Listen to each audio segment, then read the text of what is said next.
അധ്യാസത്തിന്റെ ലക്ഷണം പറഞ്ഞേ. എന്താണ് ഈ ലക്ഷണം? അധ്യാസത്തിന്റെ ലക്ഷണം മാത്രം പറഞ്ഞാൽ മതി. ആത്മഖ്യാതി രസഖ്യാതി ഖ്യാതി രസഖ്യാതി ഖ്യാതിരന്യഥ തഥാ നിർവചനീയാഖ്യാതിരിത്യേതത് ഖ്യാതി പഞ്ചകം. ഇതെന്താ സംഭവം? എന്താ ഞാൻ ചോദിച്ച അധ്യാസ ലക്ഷണമാണ്, നിങ്ങൾ പറഞ്ഞത് ഖ്യാതിവാദമാണ്. അവിടുന്ന് എടുത്ത ആത്മഖ്യാതി അസത് അസത്ഖ്യാതി, ആത്മഖ്യാതി അസത്ഖ്യാതി അഖ്യാതി, പിന്നെ ഖ്യാതിരന്യഥ പറഞ്ഞാല് അന്യഥഖ്യാതി. ആത്മഖ്യാതി ആത്മാ എന്ന് പറഞ്ഞാലേ ജീവാത്മ പരമാത്മാവും നല്ലത്. അവിടുത്തെ ആത്മാന്ന് ഉദ്ദേശിച്ചത് ജ്ഞാനമാണ്. ആത്മഖ്യാതി അസത്ഖ്യാതി. അസത്താണ് മൊത്തം കാര്യരൂപത്തിൽ വന്നത്. അസത്തിന്റെ വിവർത്തനമാണ് ജഗത്ത് എന്നുള്ള ബൗദ്ധന്മാരുടെ മാധ്യമിക മതാനുസാരമാണ് അസത്ഖ്യാതി. യോഗാചാര മതത്തിനനുസരിച്ചാണ് ആത്മഖ്യാതി. ആത്മഖ്യാതി അസത്ഖ്യാതി. അഖ്യാതി ഖ്യാത്യഭാവം.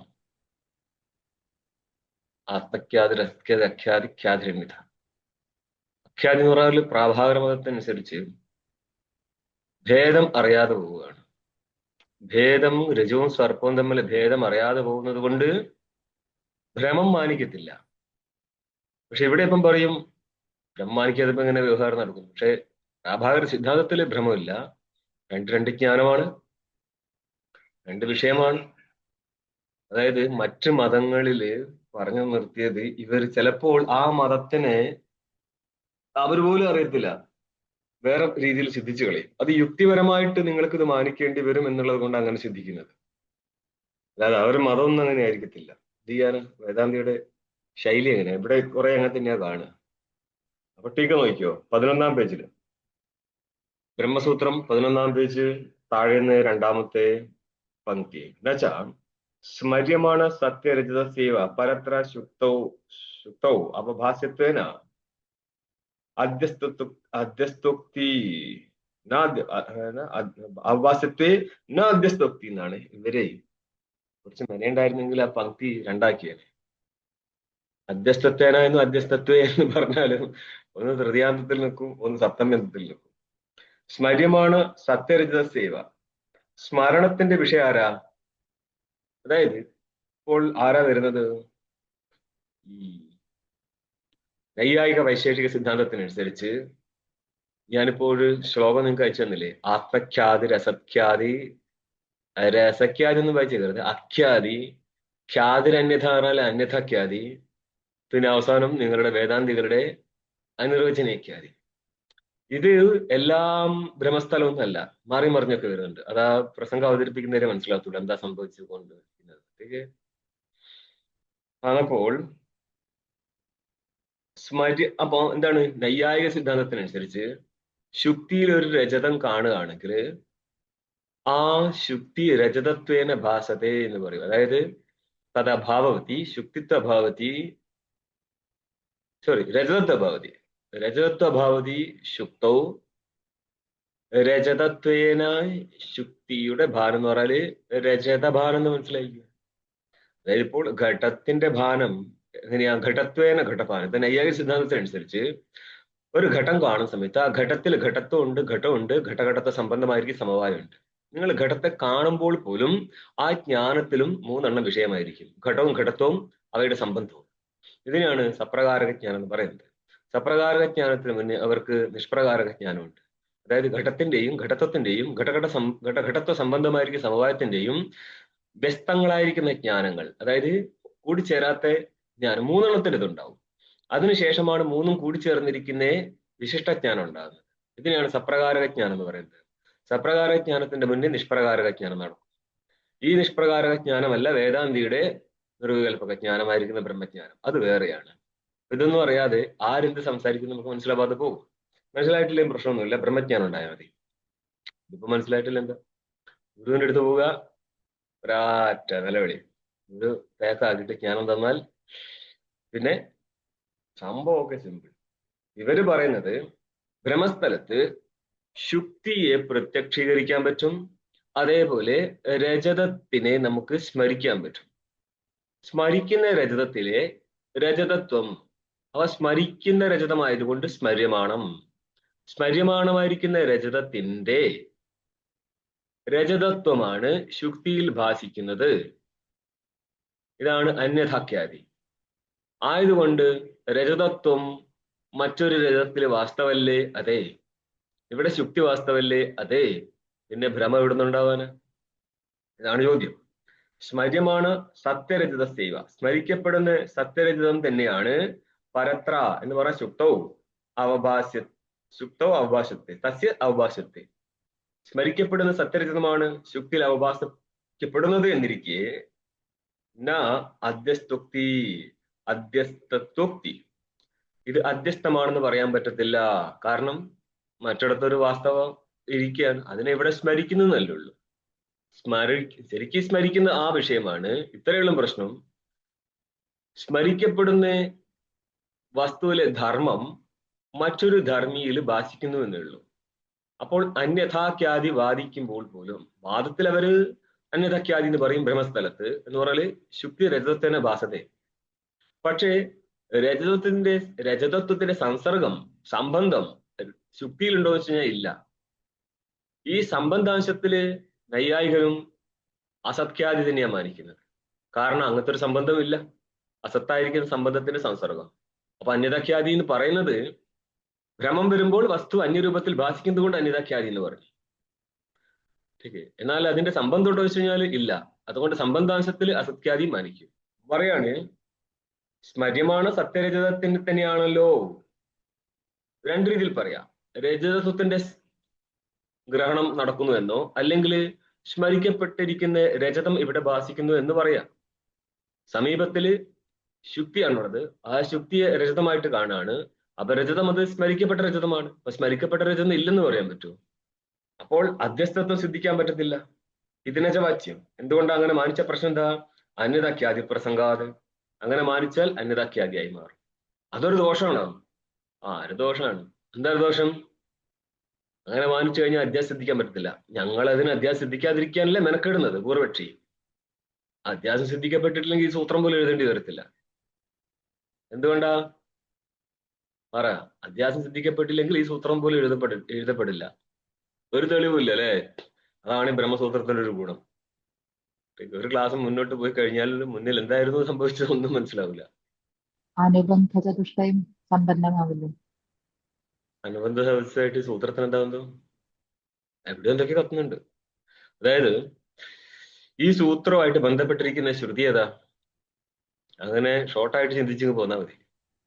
ആത്മാവാര്യ ദ്രഷ്ടവ്യ ശ്രോതവ്യ നിധ്യാസ്തവ്യ തദ് ജിജ്ഞാസ്തവ്യ.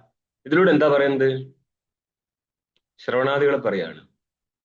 ആ ശ്രവണാദികൾ പറഞ്ഞിട്ടുണ്ടെങ്കിൽ ആ ശ്രവണാദികളുടെ അധികാരി ആരാണ്, വിഷയം എന്താണ്, സംബന്ധം എന്താണ്, പ്രയോജനം എന്താന്ന് പറയണം. എന്തിനു വേണ്ടിയായിരുന്നു ശ്രവണം? ജ്ഞാനത്തിനായിട്ട്. ജ്ഞാനം ഉണ്ടെങ്കിൽ എന്ത് കിട്ടും? അതേത് ജ്ഞാന? ഐക്യജ്ഞാനമാണ് വിധിക്കുന്നത്. ഐക്യജ്ഞാനം അപ്പോഴേ സംഭവിക്കത്തുള്ളൂ. എപ്പോൾ? അനൈക്യം മിഥ്യയായിരുന്നുവെങ്കിൽ. എന്താ പറയുക, ദ്വൈതം മിഥ്യയാണെങ്കിൽ മാത്രമേ ജീവ ബ്രഹ്മ ഐക്യം സിദ്ധിക്കപ്പെടത്തുള്ളൂ. ആയതിനാൽ മിഥ്യ എന്നുള്ളത് അധ്യാസമാണ്. അധ്യാസം സിദ്ധിക്കപ്പെട്ടിട്ടില്ലെങ്കിൽ ഈ സൂത്രം സിദ്ധിക്കപ്പെടത്തേയില്ല. കാരണം ഈ സൂത്രം പറയുന്നത് തന്നെ അധികാരി വിഷയ സംബന്ധ പ്രയോജനങ്ങളെ കുറിച്ചാണ്. എന്ന് പറഞ്ഞാൽ ശ്രവണവിധിക്ക് സമാനമായിട്ടാണ്. ശ്രവണവിധിയിലെ ശ്രവണത്തിൽ വിധിയുണ്ട്. എന്തിനു വേണ്ടിയാണ് ശ്രവണം, ആരാണ് അധികാരി എന്നൊക്കെ നിശ്ചയിക്കുന്നത് ജഗത്ത് മിഥ്യ സിദ്ധിക്കപ്പെടുന്നെങ്കിൽ മാത്രമേ ഉള്ളൂ. കാരണം ജഗത്ത് മിഥ്യ ആയെങ്കിൽ മാത്രമേ ഐക്യം സിദ്ധിക്കപ്പെടത്തുള്ളൂ. അതേപോലെ തന്നെ ഫലമായിരിക്കുന്ന കൈവല്യം സിദ്ധിക്കപ്പെടത്തുള്ളൂ. അത് രണ്ട് സിദ്ധിച്ചാല് വിഷയവും പ്രയോജനവും സിദ്ധിച്ചെങ്കിൽ മാത്രം പിന്നെ അധികാരിയും സംബന്ധവും സിദ്ധിക്കപ്പെടും. ആ കാര്യങ്ങളെ, അധികാരിയാദികളെ നിശ്ചയിക്കാൻ വേണ്ടിയാണ് നമ്മൾ ഈ സൂത്രം തുടങ്ങുന്നത് തന്നെ. അപ്പം ഭാഷ്യൻ ഇതെന്താ പറയുന്നത്? അന്യതാഖ്യാതി പ്രസംഗാത്, അന്യതാഖ്യാതി കയറി വരും. അപ്പൊ ഇതിനെയും നിങ്ങൾ സൂത്രം നമ്മുടെ ലക്ഷണം തന്നെ നോക്കിയോ. സ്മൃതി രൂപ പരത്ര പൂർവദൃഷ്ട ഉപാസ. ഇതിൽ അധ്യാസത്തിന്റെ ലക്ഷണം എത്രമാത്രം മതി? പരത്ര ഉപാസ എന്ന് മാത്രം മതി ലക്ഷണം. ആ ലക്ഷണത്തെ സാധൂകരിക്കാൻ വേണ്ടിയാണ് സ്മൃതി രൂപ പൂർവദൃഷ്ട എന്ന് പറയുന്നത്. സ്മൃതി രൂപം എന്ന് ഉദ്ദേശിച്ചത് സ്മൃതിക്ക് സാദൃശ്യം കാണിക്കാൻ വേണ്ടിയിട്ടാണ്. അതെന്താണ് സാദൃശ്യം? സ്മൃതിസ്ഥലത്ത് വിഷയം എന്തായിരിക്കും? സംസ്കാരജന്യ ജ്ഞാനത്തിന്റെ വിഷയമായിരിക്കും. കാരണം സ്മൃതി എന്നുള്ള സംസ്കാരജന്യ ജ്ഞാനമാണ്. അപ്പൊ സംസ്കാരജന്യ ജ്ഞാന വിഷയത്വം സ്മൃതിസ്ഥലത്ത് ഇരിക്കുന്നത് പോലെ ഭ്രമത്തിന്റെ വിഷയവും സംസ്കാരജന്യ ജ്ഞാന വിഷയമായിരിക്കും. രണ്ടിടത്തും സംസ്കാരം കാരണമാണ്. പക്ഷെ ഭ്രമസ്ഥലത്ത് കേവല സംസ്കാരം മാത്രമല്ല. കേവല സംസ്കാരം മാത്രമായിരുന്നുവെങ്കിൽ സംസ്കാര മാത്രജന്യജ്ഞാന സ്മൃതി എന്നുള്ള ലക്ഷണം അന്വയിച്ചിട്ട് ഇതും സ്മൃതിയായി. ഇത് സ്മൃതിയല്ല, സ്മൃതിക്ക് സദൃശമാണ്. സാദൃശ്യം എന്താണ്? സംസ്കാരജന്യജ്ഞാന വിഷയത്വം. ഇത് രണ്ടിടത്തുണ്ട്. പക്ഷേ സാദൃശ്യം എന്ന് പറഞ്ഞാൽ തന്നെ തദ് ഭിന്നത്വ സതി തദ്ഗത ഭൂയോ ധർമ്മവൃത്തം എന്നാണ്. അതിൽ നിന്ന് ഭിന്നമായിക്കൊണ്ട് മുമ്പുണ്ടായിരുന്ന വസ്തുവിലെ കുറെ ധർമ്മങ്ങൾ ഇതിലും കയറിയിരിക്കും. അപ്പോഴാണ് സാദൃശ്യം പറയാൻ പറ്റത്തുള്ളൂ. സാദൃശ്യ സ്ഥലത്ത് ഭേദം ഉണ്ടായിരിക്കും. സ്മൃതി രൂപ അല്ലെ? ഇവിടെ സ്മര്യമാണ് സദൃശ്യമെന്നോ? സ്മര്യമാണ് സദൃശ്യം എന്ന് ചെയ്ത് കഴിഞ്ഞാല് അർത്ഥാധ്യാസം കിട്ടും. ബാക്കി കറക്റ്റ്, ബാക്കി അങ്ങനെ തന്നെ നോട്ടെ. അപ്പോ സ്മര്യതീതി സ്മൃതി എന്നുള്ളതാണ് സ്മൃതി സദൃശ എന്നുള്ളത്. സ്മര്യമാണ് വസ്തുവിന് സദൃശ്യം എന്നർത്ഥം കിട്ടും. അല്ലെങ്കിൽ സ്മരണ സ്മൃതി എന്ന് അർത്ഥം ചെയ്താല് സ്മരണം എന്നുള്ളത് ജ്ഞാനമാണ്. അപ്പൊ പൂർവ്വത്തിലുണ്ടായിരുന്ന ജ്ഞാനത്തിന് സമാനമായിരിക്കുന്ന ഈ ജ്ഞാനം, അപ്പോൾ സ്മൃതി സദൃശ എന്നുള്ളത് ഭാവത്തിൽ അർത്ഥം ചെയ്താൽ ജ്ഞാനാധ്യാസവും കിട്ടും. രണ്ടും കിട്ടും ഇവിടെ. അപ്പൊ ഇവിടെ എന്താ പറയുന്നത്? ഇനി നിങ്ങളുടെ വ്യാഖ്യാനം 12ലേക്ക് വന്നോട്ടെ. ഇതിന്റെ ഡീറ്റെയിൽ ഇനി വരത്തുള്ളൂ കേട്ടോ. ഈ ചോദ്യം ഉന്നയിച്ചല്ലോ, ചോദ്യത്തിന്റെ ഡീറ്റെയിൽ ഇവിടെ ഒന്നും വന്നിട്ടില്ല. അതിന് കുറച്ച് കഴിഞ്ഞാൽ ടീക്ക കിട്ടത്തുള്ളൂ. ടീക്കയിൽ അതായത് അന്യതാഖ്യാതി മതത്തില് അവിടെ ഭാഷിക്കപ്പെടുന്ന വസ്തു സ്മര്യമാണമാണ്. സ്മര്യമാണ് സദൃശല്ലത്. മനസ്സിലായോ?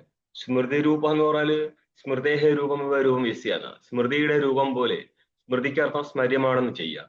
അപ്പൊ സ്മര്യമാണമായിരിക്കുന്ന വസ്തുവിന് സദൃശമായിരിക്കുന്ന ഒരു വസ്തു കാണപ്പെടുന്നതാണ്.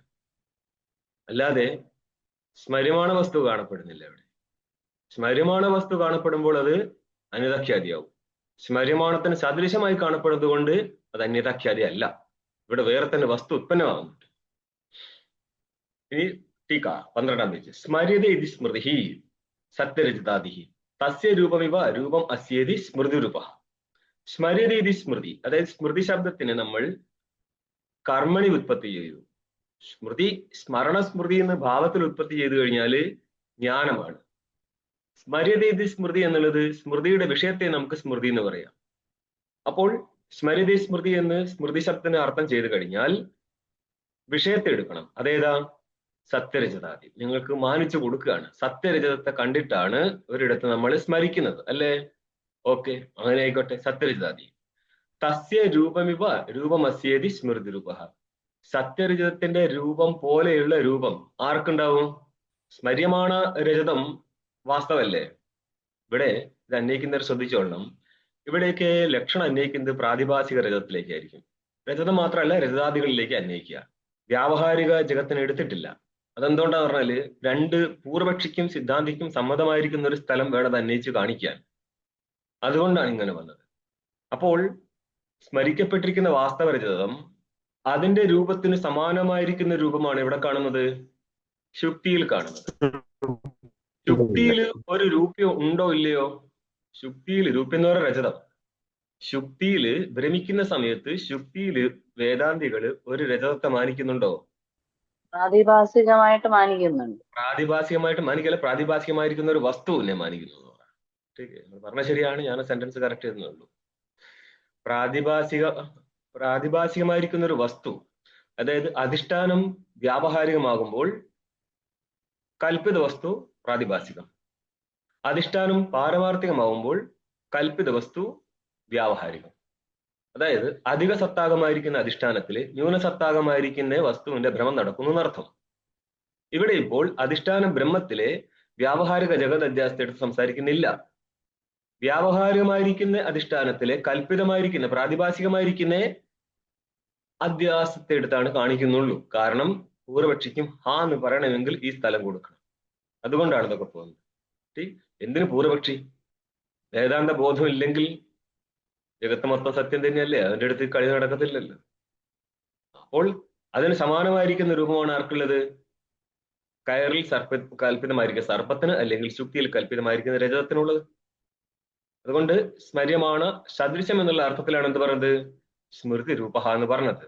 സ്മൃതിയുടെ രൂപം പോലെ രൂപം ആരുടേതാണോ, ആരുടേത്? ബ്രഹ്മസ്ഥലത്ത് കൽപ്പിക്കപ്പെട്ടിരിക്കുന്ന വസ്തുവിന്റെ അർത്ഥാഭ്യാസമാണ് നടക്കുന്നത്. അപ്പം മൊത്തത്തിൽ സ്പഷ്ടീകരണം കൊടുക്കുകയാണ്. സ്മര്യമാണ് സദൃശ ഇത്യർത്ഥ. സ്മര്യമാണെന്ന് പറയുന്ന അർത്ഥം സ്മരണത്തിന്റെ വിഷയം. അതിന് സദൃശമായിരിക്കുന്ന ഒരു വസ്തുവാണ് ബ്രഹ്മസ്ഥലത്ത് കാണപ്പെടുന്ന വസ്തു എന്നർത്ഥം. സാദൃശ്യുക്തിയ സ്മര്യമാണാത് ആരോപ്യസ്യ ഭേദാത്. സാദൃശ്യം പറഞ്ഞതുകൊണ്ട് എന്ത് മനസ്സിലാക്കാം?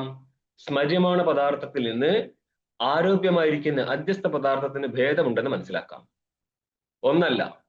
ഓക്കെ, സ്മര്യമാണ വസ്തു വാസ്തവായിരുന്നു, ആരോപിക്കപ്പെട്ട വസ്തു അവാസ്തവം അധ്യസ്ഥമായിരുന്നു. അതെവിടെ നിന്ന് മനസ്സിലായി? സാദൃശ്യം പറഞ്ഞതുകൊണ്ട്. അതെങ്ങനെ സാദൃശ്യം പറഞ്ഞുകൊണ്ട് ഇത്രയും കാര്യം മനസ്സിലാവും? സാദൃശ്യത്തിന്റെ അർത്ഥം തന്നെ തദ് ഭിന്നത്വ സതി എന്ന് ചേർത്തിട്ടാണ്. അതിൽ നിന്ന് ഭിന്നമായിക്കൊണ്ട് തദ്ഗത ഭൂയോ ധർമ്മവത്വം.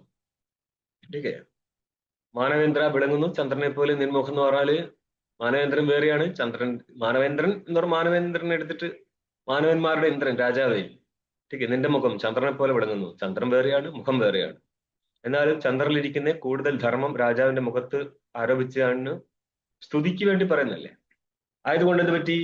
ന അന്യഥാഖ്യാതിയുക്തം ഭൗതി. ആയതിനാൽ അന്യഥാഖ്യാതി ഇല്ല. അന്യഥാഖ്യാതി സ്ഥലത്ത് എന്താ വരുന്നത്? സാദൃശ്യം കിട്ടത്തില്ല. സ്മര്യമാണ് വസ്തു തന്നെയാണ് ഭാസിക്കുന്നത്. ഇവിടെ സാദൃശ്യം പറഞ്ഞുകൊണ്ട് സ്മര്യമാണ് വസ്തു അല്ല ഭാസിക്കുന്നത്, മനസ്സിലായില്ലേ? അതുകൊണ്ട് അന്യഥാഖ്യാതി ഇല്ല. സാദൃശ്യം ഉപവാദേതി. എങ്ങനെയാണ് സാദൃശ്യം ഉള്ളത് എന്ന് കാണിക്കുകയാണ്. എന്താ പറയുന്നത്? പൂർവദൃഷ്ടേതി. ഇതാണ് നിങ്ങളുടെ 13ാമത്തെ പേജിൽ ഭാഷ്യത്തിൽ കാണാം. പരത്ര പൂർവദൃഷ്ടാവഭാസ. ഈ പൂർവദൃഷ്ട ശബ്ദം കൊണ്ടാണ് നമ്മൾ സാദൃശ്യം കാണിക്കാൻ പോകുന്നത്. എന്താണ് പൂർവദൃഷ്ട ശബ്ദ സ്ഥലത്ത്? ആദ്യം ദൃഷ്ട ശബ്ദം കണ്ടോ? ദൃഷ്ടം ദർശനം എന്നേ ചെയ്യുന്നുള്ളൂ. എന്ന് പറഞ്ഞതർത്ഥം പൂർവത്തിലെ ദർശനം കൊണ്ട് ഇവിടെ അവഭാസിക്കുന്നത് കൊണ്ടാണ് പൂർവദൃഷ്ടാവഭാസ എന്ന് പറഞ്ഞത്. പൂർവജ്ഞാനം കാരണമായിട്ട് ഇവിടെ മറ്റൊരു വസ്തു അവഭാസിക്കുകയാണ്. നോക്കിയോ, സംസ്കാരദ്വാര പൂർവദർശനാത് അവഭാസ്യത്തെ. അവഭാസത എന്നല്ല, അവഭാസ്യത എന്ന അവഭാസത്തിന്റെ വിഷയമാണ് പൂർവ സംസ്കാരാത്. സംസ്കാരദ്വാര, സംസ്കാരം വഴി, പൂർവദർശനാത് പൂർവദർശന ഹേതുവായിട്ട്. കാരണം സംസ്കാരം എന്ന് കൊടുക്കാൻ കാരണം എന്താ? പൂർവദർശനം എന്നോ കഴിഞ്ഞു, ഇപ്പോൾ സംസ്കാരമേ ഉള്ളൂ. ആ സംസ്കാരം കൊണ്ട്, സംസ്കാരത്തിന് കാരണം ആരായിരുന്നു? പൂർവദർശനം. അപ്പൊ സംസ്കാരം കൊണ്ട് പൂർവദർശനം കാരണമായിട്ട് ഇവിടെ ഇപ്പോൾ പൂർവദർശനത്തിന്റെ സമാനമായിരിക്കുന്ന ഒരു വിഷയം, സമാനം എന്നേ പറഞ്ഞു, ആ വിഷയമല്ല. ठीक है, തീർത്തും വ്യതിരിക്തമായിരിക്കുന്ന ഒരു കൽപ്പിത വിഷയം അവഭാസിക്കുകയാണ്. അവഭാസ്യതി, അവഭാസിക്കപ്പെടുന്നു വസ്തുവാണ്. അതുകൊണ്ട് എന്ത് പറഞ്ഞു? പൂർവദൃഷ്ടാവഭാസ. എന്റെ അർത്ഥം എന്താ? പൂർവജ്ഞാനം കാരണമായിട്ട് സംസ്കാരം വഴി മറ്റൊരു വസ്തു അവഭാസിക്കപ്പെടുന്നു. തേന സംസ്കാരജന്യ ജ്ഞാന വിഷയത്വം സ്മര്യമാണ് ആരോപ്യോഹോ സാദൃശ്യമുക്തം ഭവതി. ഇതിപ്പോ എന്താ പറയുന്നത്? പൂർവദൃഷ്ടാവഭാസം എന്ന് പറഞ്ഞത് കൊണ്ട്, തേന എന്നാണ് പൂർവദൃഷ്ടാവഭാസം പറയുന്നത് കൊണ്ട്, പൂർവദർശനത്തിൽ നിന്ന് സാദൃശ്യമായിരിക്കുന്ന ഒരു വസ്തു, സദൃശമായിരിക്കുന്ന ഒരു വസ്തു അവഭാസിക്കുന്നു എന്ന് പറഞ്ഞത് കൊണ്ട് തേനയ്ക്ക് ഇത്ര അർത്ഥം ചെയ്യണം. സംസ്കാരജന്യ ജ്ഞാന വിഷയത്വം എവിടെ ഇരിക്കും? സംസ്കാരജന്യ ജ്ഞാന വിഷയം. ഏതിന്റെ ലക്ഷണമാണ് സംസ്കാരജന്യ ജ്ഞാനത്വം? അതായത് സ്മൃതിയുടെ സ്ഥലത്തും സംസ്കാരം കാരണമാണ്, അഭ്യാസ സ്ഥലത്തും സംസ്കാരം കാരണമാണ്. രണ്ടിനും ഞാൻ ആദ്യം അത് പറഞ്ഞിട്ട് അങ്ങോട്ട് തുടങ്ങുന്നത്. ഞാൻ ആദ്യം ബേസ് കുറെ ഇട്ട് തന്നിട്ടാണ് ഒരു പ്രസംഗം അവതരിപ്പിക്കത്തുള്ളൂ. പങ്ക്തി വരുന്നതിന്റെ മുന്നേ കാര്യം വന്ന് കയറിയിട്ടുണ്ടാവും. ठीक അവിടുന്നാണ് ചോദ്യം തുടങ്ങുക. ഇതൊക്കെ ആദ്യം മനസ്സിലാക്കേണ്ടിയിരുന്നു. എന്തെങ്കിലും പറഞ്ഞിട്ടുണ്ടെങ്കിൽ ഇത് മുന്നോട്ട് വരുമെന്നുള്ളത്.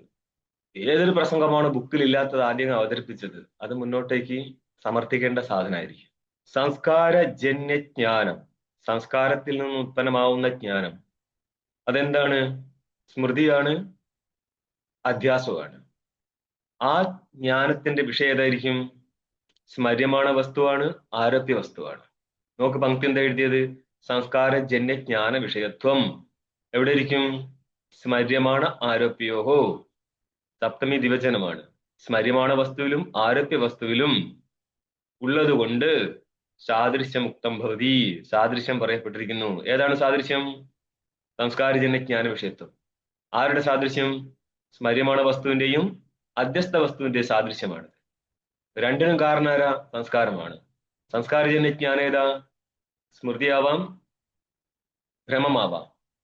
താദൃശജ്ഞാന വിഷയത്തോട് എവിടെ ഇരിക്കും? സ്മര്യമാണ വസ്തുവിലിരിക്കും, അധ്യസ്ഥ വസ്തുവിലിരിക്കും. അർത്ഥാധ്യാസ സ്ഥലത്തും സ്മര്യമാണ സ്ഥലത്തും സമാനമാണ്. ഇതാണ് സ്മര്യമാണ വസ്തുവിന്റെയും അധ്യസ്ഥ വസ്തുവിന്റെയും സാദൃശ്യം. അപ്പോൾ ഇതെന്തിനാ സാദൃശ്യം എന്ന് പറയുന്നത്? സ്മൃതി രൂപ എന്ന് പറഞ്ഞാൽ എന്താ അർത്ഥം? സ്മര്യമാണ വസ്തു സദൃശ എന്ന അർത്ഥം. ഓക്കെ, സ്മര്യമാണ വസ്തുവിന് സാദൃശ്യമുണ്ട്. എന്താണ് എന്താണ് അധ്യസ്ഥ വസ്തുവിലിരിക്കുന്ന സ്മര്യമാണ വസ്തുവിന്റെ സാദൃശ്യം? ഇതാണ് ട്രഡീഷണൽ വിദ്യ പഠിച്ചാലും പഠിക്കാത്തതിന്റെ തകരാറ്. ഇപ്പം കിളി പോയി നിൽക്കല്ലേ? ഈ സാധനമാണ് സംസ്കാരജന്യ ജ്ഞാന വിഷയത്വം എന്നുള്ളതാണ് സാദൃശ്യം. പിടി കിട്ടുന്നില്ലല്ലോ അല്ലേ? അതാണ് ഇവരുടെ ടീച്ചിങ് മെത്തേഡ് ഗംഭീര എന്നുള്ളത്. ആ കാലത്ത് എങ്ങനെയായിരിക്കും മക്കൾ പഠിച്ചു പോയെന്ന് ആലോചിച്ച് നോക്ക്. നിങ്ങൾക്ക് ഇപ്പോഴും മനസ്സിലാവത്തില്ലേ? ഇതിന്റെ ടെക്നിക്കൽ സൈഡ് മനസ്സിലാവുന്ന നേരം ഇതെങ്ങനെ എനിക്കിത് പറഞ്ഞു തരാൻ പറ്റുന്നത്? ഒരു ചോദ്യം ഉന്നയിച്ചിട്ട് ആ സിസ്റ്റം ഉണ്ടാക്കുന്നില്ലേ? ഈ സിസ്റ്റം നിങ്ങൾക്ക് ന്യായസിദ്ധാന്ത മുക്താലിൽ നിന്ന് കിട്ടും. അതും ദിനകരോട് കൂടി പോയാല് അവരുടെ ഒരു ഭാഷാ ശൈലിയുണ്ട്. ആ ഭാഷാ ശൈലിയിലേക്ക് പ്രവേശിച്ചാലേ ഈ സാധനം കിട്ടത്തുള്ളൂ. അതുവരെ എന്തോ സംഭവമാണെന്ന് വിചാരിക്കും. പിടി കിട്ടിക്കഴിഞ്ഞാൽ സുഖമായിട്ട് കൊണ്ടുപോവുകയും ചെയ്യാം. ഇത്രയുള്ള സാധനം. സംസ്കാരജന്യ ജ്ഞാന വിഷയത്വം സാദൃശ്യമുക്തം ഭവതി. നോക്ക്, പങ്ക്തി കറക്റ്റാ. സംസ്കാരജന്യ ജ്ഞാന വിഷയത്വം സാദൃശ്യമുക്തം ഭവതി. എന്താണ് സാദൃശ്യം? സംസ്കാരജന്യ ജ്ഞാന വിഷയത്വം. എവിടെ ഇരിക്കും സാദൃശ്യം? സാദൃശ്യം ചന്ദ്രനിലാണോ മുഖത്തിലാണോ? രണ്ടിടത്തുമുണ്ട്. രണ്ടിടത്തില്ലെങ്കിൽ ഇതിന് സാദൃശ്യം എന്ത് കിട്ടും? മനസ്സിലായോ? അതുകൊണ്ടാണ് ഇവിടെ പറഞ്ഞത് സ്മര്യമാണ് ആരോപ്യോഹോ എന്ന്. സ്മര്യമാണ് വസ്തുവിൽ ആരോപ്യ വസ്തുവിലും ഇരിക്കും. സ്മൃതി ആരോപ്യോഹോ. കാരണം പറയാണേ, സംസ്കാരജന്യത്വാത്. സ്മൃതി ആയിരിക്കട്ടെ ആരോപ്യമായിരിക്കട്ടെ, സ്മൃതി ഉദ്ദേശം എന്താണ്? സ്മര്യമാണെന്നുള്ള അർത്ഥത്തിലാണ്. സ്മര്യതീതി സ്മൃതിയാണ്. അതേപോലെ ആരോപ്യ വസ്തു. ആരോപ്യ വസ്തു ഏതാ? അധ്യസ്ഥ വസ്തു. രണ്ട് സംസ്കാരജന്യ ജ്ഞാന വിഷയമാണ്. പക്ഷെ സംസ്കാരജന്യത്വം എന്നേ പറഞ്ഞിട്ടുള്ളൂ. ഇതിന്റെ അർത്ഥം എന്താ? സംസ്കാരജന്യ ജ്ഞാന വിഷയമാണെന്നുള്ള അർത്ഥത്തിലാണ്. കാരണം അപ്പോഴും സംസ്കാര കാരണമായിട്ടിരിക്കുമല്ലോ. എന്നുവെച്ചാ സംസ്കാരജന്യത്വാത് ആരോപ്യസ്യ സ്മൃതി രൂപത്വാപത്തി. അല്ല, സംസ്കാരജന്യമാണെങ്കിൽ ഈ ആരോപ്യമായിരിക്കുന്ന അധ്യസ്ഥ വസ്തു, ആരോപ്യം എന്ന് പറഞ്ഞാല് അർത്ഥാധ്യാസമാണ്. അതും സ്മൃതിത്വാപത്തി എന്ന് പറഞ്ഞാല് സ്മര്യമാണ വസ്തുത്വം ഇതിവിടെ ഇരിക്കൂലേ? കാരണം സ്മര്യമാണമാണെങ്കിൽ സംസ്കാരജന്യജ്ഞാനം ഏതാണ്? സ്മൃതി. അപ്പൊ സംസ്കാരജന്യത്വം അധ്യസ്ഥ സ്ഥലത്ത് വന്നു കഴിഞ്ഞാൽ അധ്യസ്ഥ വസ്തുവും സ്മര്യമാണ വസ്തു തന്നെയായിരിക്കത്തില്ലേ? പറയാണ് ഇതിനജവാച്യം. അങ്ങനെ പറയരുത്. അതായത് കേവലം സംസ്കാരമാത്ര ജന്യമല്ല ഈ സാധനം. പിന്നെയോ ദോഷ സംപ്രയോഗജന്യത്വസ്യാപി വിവക്ഷിതത്വേന. സംസ്കാരജന്യത്വം എന്നുള്ളത് കൊണ്ട് കേവല സംസ്കാരമാത്ര ജന്യം എന്ന അർത്ഥത്തിലല്ല, മറിച്ച് സംസ്കാരാദിജന്യത്വം എന്നുള്ളതാണ്. പിന്നെ ഇതിലെ സംസ്കാരജന്യത്വം എന്ന് പറയുന്നത് ഞങ്ങൾ സ്മൃതി രൂപം കാണിക്കാൻ വേണ്ടിയിട്ട് കാണിച്ചതല്ലേ, സ്മൃതിക്ക് സമാനമാണെന്നുള്ളത്.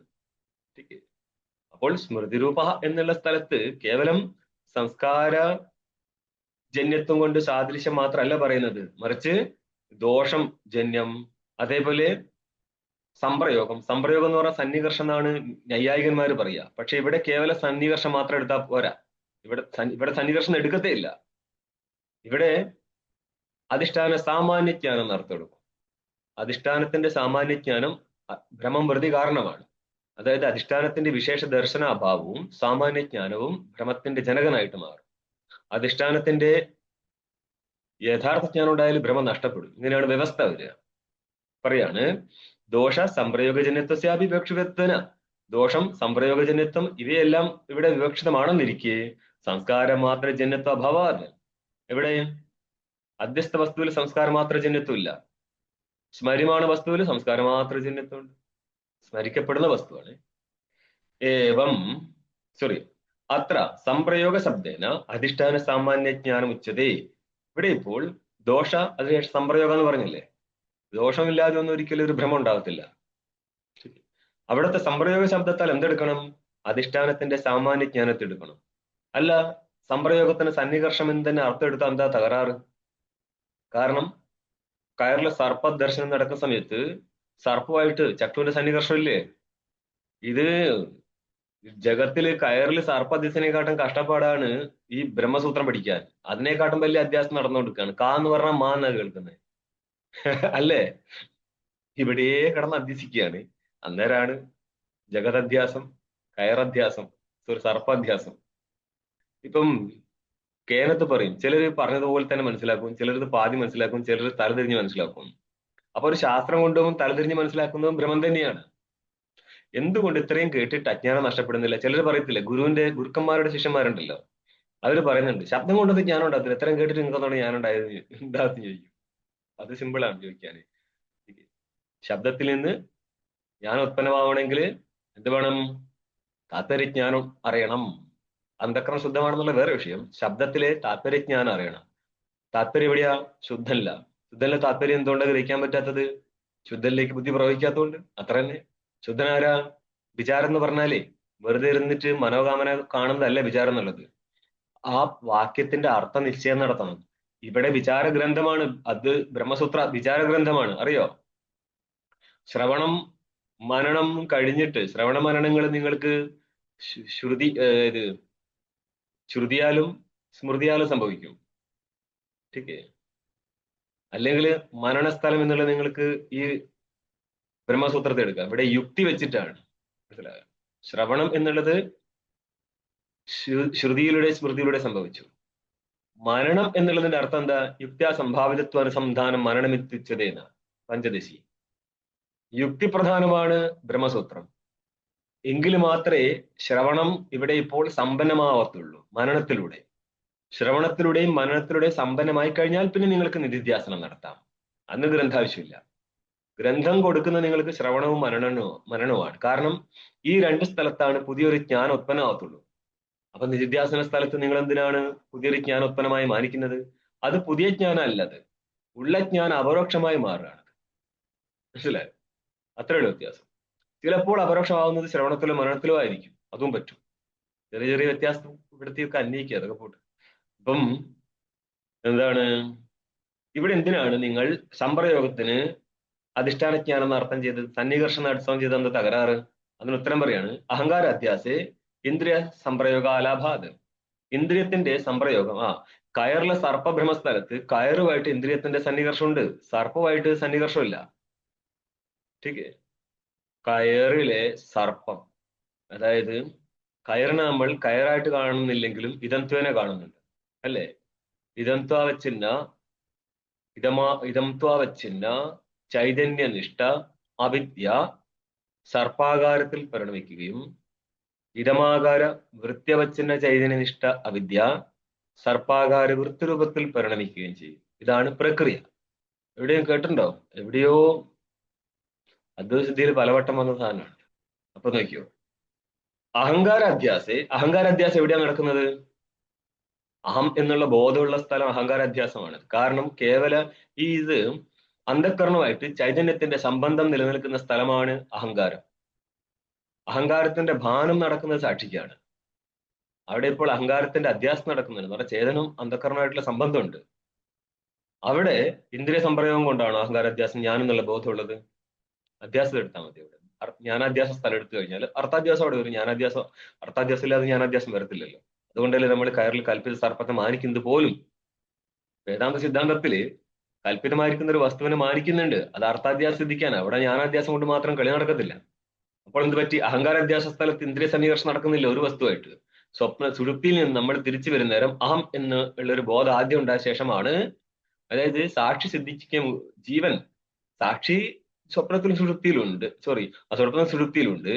ഇവിടെ ഞാനെന്നുള്ള പ്രകടബോധം വരുന്നത് സാക്ഷിക്ക് പ്രകടിതമാവുമ്പോൾ മാത്രമാണ്. ആ സ്ഥലത്ത് എന്തുണ്ട്? അന്ധക്രമയുക്ത ചൈതന്യമുണ്ട്. ठीक है.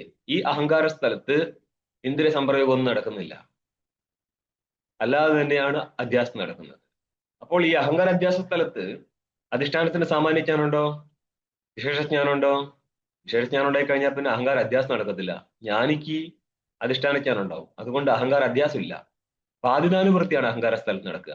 ഈ അഹങ്കാരത്തിന്റെ ബാധിതാനുവൃത്തിയോ അഥവാ അധ്യാസമോ നടന്നില്ലെങ്കിൽ പ്രമാതാവിന് ജ്ഞാനം ഉണ്ടാവില്ല. ഒന്നുകിൽ അധ്യാസം നടക്കണം. ഞാൻ ജനിച്ചെങ്കിൽ മാത്രമേ, ഞാൻ സുഷുപ്തിയിൽ നിന്ന് ചാടി ഇങ്ങോട്ട് വന്നെങ്കിൽ മാത്രമേ എനിക്ക് വിഷയത്തെ കാണാൻ പറ്റത്തുള്ളൂ. മനസ്സിലായോ? വിഷയത്തെ കാണുന്നതിന് മുന്നേ ഞാൻ എവിടെയുണ്ട്? ആ ഞാൻ അഹങ്കാരത്തിന്റെ ഭാനമാണ്. ठीक है. സാക്ഷിക്കുണ്ടാവുന്ന ഭാനമാണെങ്കിലും അഹങ്കാര ഭാനമാണ് അത്. ആ അഹങ്കാരം എന്നുള്ള പ്രമാതാവാണ് വിഷയത്തെ ഗ്രഹിച്ചുകൊണ്ടിരിക്കുന്നത് പ്രമാണങ്ങളിലൂടെ. അതിനെയും പ്രകാശിപ്പിച്ചാണ് സാക്ഷി ഒരുത്തം നിൽക്കുന്നത്. സാക്ഷി തന്നെയാണ് അന്ധക്കരണത്തിൽ പ്രതിബിംബിച്ചുകൊണ്ട് അഹങ്കാര അധ്യാസ രൂപത്തിൽ ഇരിക്കുന്നത് പോലും. പക്ഷെ അപ്പോഴും അവൻ ഈ അഹങ്കാര അധ്യാസത്തെയും കണ്ടുകൊണ്ടിരിക്കും സാക്ഷി.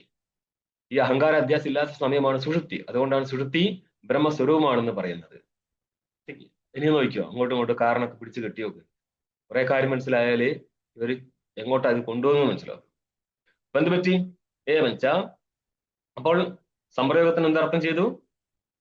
അധിഷ്ഠാന സാമാന്യ ജ്ഞാനം. എന്ത് വസ്തു പ്രകാശിക്കുമ്പോഴും അധിഷ്ഠാന സാമാന്യ പ്രകാശം ഉണ്ടാവും. ഏവഞ്ച ദോഷ സംപ്രയോഗ സംസ്കാര ബലാത്. മൂന്നെണ്ണം കയറി വന്നേ. ദോഷം, സംസ്കാരം, സംപ്രയോഗം. അപ്പോൾ ഈ സംസ്കാരം എവിടുന്ന് കിട്ടിയതാണ്? സ്മൃതി രൂപ എന്നുള്ള സ്ഥലത്ത് നിന്ന് നിങ്ങൾ എന്ത് ചെയ്തു? സ്മൃതി സദൃശ എന്ന്. ടീക്കേ, സ്മൃതി സദൃശ എന്ന് പറഞ്ഞത് കൊണ്ട് സോറി, അവിടെ എങ്ങനെയാ വന്നത്? അല്ല, ദൃഷ്ടം എന്നുള്ള സ്ഥലത്ത് നമ്മൾ അർത്ഥം ചെയ്തു ദൃഷ്ടം ദർശനം എന്നാണ്. അപ്പൊ സംസ്കാരം വഴി പൂർവ ദർശനത്തിൽ നിന്ന് അവഭാസിക്കുകയാണെന്ന് അർത്ഥം ചെയ്തു. അങ്ങനെ അർത്ഥം ചെയ്തത് കൊണ്ട് തേന എന്ന് പറഞ്ഞിട്ട് പിന്നെ നമ്മൾ പറഞ്ഞു സംസ്കാരജന്യ ജ്ഞാന വിഷയത്വം കിട്ടുന്നുണ്ട്. ടീക്കേ, അതെന്തുകൊണ്ടാ? സംസ്കാരം വഴി പൂർവ്വദർശനത്തിന്റെ സമാനമായിരിക്കുന്ന ഒരു വസ്തു കാണുകയല്ലേ. ആ പൂർവ്വദൃഷ്ടം എന്ന് പറഞ്ഞ സ്ഥലത്താണ് സംസ്കാരം വഴിയാണ് ഈ ജ്ഞാനം ഉണ്ടായതെന്ന് പറയുന്നത്. സംസ്കാരം വഴി ഉണ്ടായി എന്ന് പറയുന്ന സ്ഥലത്ത് അത്രയും മാത്രം എടുത്താൽ പോരാ, ദോഷത്തെയും സംപ്രയോഗത്തെയും കൂടി മനസ്സിലായിക്കൊള്ളുക. അപ്പൊ എല്ലാം കൂട്ടി വെച്ച് കഴിഞ്ഞാൽ ദോഷം, സംപ്രയോഗം, സംസ്കാരം, ഇതിന്റെ ബലത്താൽ ശുക്തവും, ശുക്തി വാസ്തവമാണോ? അത് ശുക്തി വാസ്തവമാണ്. അല്ലാതെ ബ്രഹ്മം വാസ്തവമായിട്ട് ശുക്തിയെ നിഷേധിക്കുന്നില്ല ഇപ്പോൾ ഇവിടെ. ശുക്തി വാസ്തവമായിട്ട് രജതത്തെയാണ് നിഷേധിക്കാൻ പോകുന്നത്. ശുക്തവും രജതം ഉത്പന്നമസ്തീതി. നോക്കിയോ, ഒരു രജതം ശുക്തിയിൽ ഉത്പന്നമാവുന്നുണ്ട്. യാതൊരു രജതത്തെയാണോ നമ്മൾ ബ്രഹ്മസ്ഥലത്ത് കാണുന്നത്. അപ്പോൾ ബ്രഹ്മസ്ഥലത്ത് എത്ര വസ്തു ഉണ്ട്? ഒരു വസ്തു. രണ്ട് വസ്തു ഉണ്ടോ? ഏതൊക്കെ വസ്തു? അധിഷ്ഠാനമായിട്ടുള്ള ശുദ്ധിയും പ്രാതിഭാസികമായിട്ടുള്ള രൂപ്യവും. രജ്ജു, രജതം, രൂപ്യം. രൂപ്യം. പ്രാതിഭാസികമായിരിക്കുന്ന ഒരു രൂപിയുണ്ട്, വ്യാവഹാരികമായിരിക്കുന്ന ഒരു രജതമുണ്ട്. തെറ്റിച്ചോട്ടോ, പറഞ്ഞാൽ മാത്രം മതി. ഞങ്ങൾ ഇത് ശരിയേ പറയത്തുള്ളൂ, ശരിയാവുന്ന കാലേ ഞങ്ങൾ പറയത്തെന്ന് പറഞ്ഞ് നിന്ന് കഴിഞ്ഞാൽ അവിടെ ഇരിപ്പേ ഉണ്ടാകത്തുള്ളൂ. തെറ്റ് പറഞ്ഞിട്ടാണ് നമ്മൾ ശരിയിലേക്ക് വരത്തുള്ളൂ. ടീക്കേ, നമ്മളെ വീട്ടുകാരെന്ന് എഴുതിയ ബുക്കൊന്നും അല്ലല്ലോ, നമ്മൾ പഠിച്ചെടുക്കുന്നതല്ലേ അത്. അപ്പൊ തെറ്റൊക്കെ സ്വാഭാവികമാണ്. അപ്പോൾ രണ്ട് വിഷയത്തെ അറിയുന്നത് ഒരാളാണോ രണ്ടാളാണോ? നിങ്ങളെ ഓഫ്ലൈൻകാരും ഇത് പലവട്ടം കേട്ടവരല്ലേ, അത് പറഞ്ഞു കൂടിട്ടോ.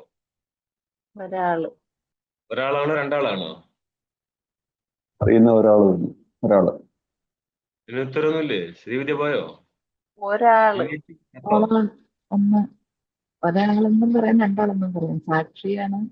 ഇത് തന്നെ, ഒരാള് രണ്ടാളായിട്ട് അതൊന്ന് രണ്ടാളും ഇല്ല, ഒരാളും ഇല്ല. വിഷയത്തോട് താതാത്മ്യപ്പെട്ടിരിക്കുമ്പോ അറിയുന്നില്ലല്ലോ. അല്ല, രജതത്തെ അറിയുന്നത് സാക്ഷിയും മറ്റേ ശുക്തി അറിയുന്നത് പ്രമാതാവും.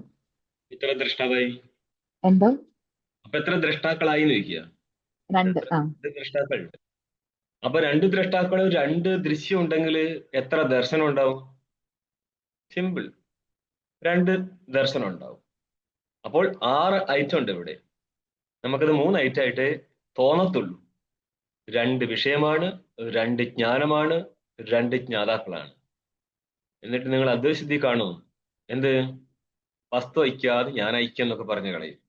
ടീക്കേ, സാക്ഷിയും പ്രമാതാവും തമ്മിൽ വേർതിരിച്ച് കാണാനേ പറ്റത്തില്ല.